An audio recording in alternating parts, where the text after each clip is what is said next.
Bureau chief हाजी रियाज मलिक की report. Mustafa आबाद ललियानी के नवाही गांवों अमरीक सिंह वाला में बाबा जोगी पीर सरकार और बाबा बूढ़े शाह सरकार के आस्थाने पर सालाना उर्स मुबारक की तकरीब का इख्तिताम।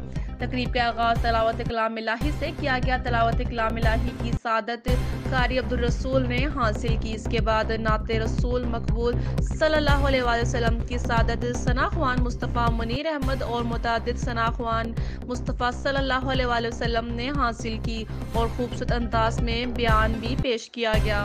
तकरीब का इनेकाद बाबा अमानत अली नौशाही कादरी की ज़ेर सदारत हुआ। तकरीब में अहले इलाका की अवाम ने कसीर तादाद में शिरकत की, खसूसन बाबा अमानत अली नौशाही कादरी, बाबा रहमत अली शाकिर, बाबा अनवर अली मेहर, गुलाम सरवर तालिब हुसैन, दुकानदार आशिक हुसैन, ब्यूरो चीफ जियो पाकिस्तान न्यूज़ चैनल फैसल अंसारी, मेहर आरिफ अली शहबाज अंसारी, अली हैदर उस्मान, अली अहमद अदनान अली और देगर अहबाब ने शिरकत की।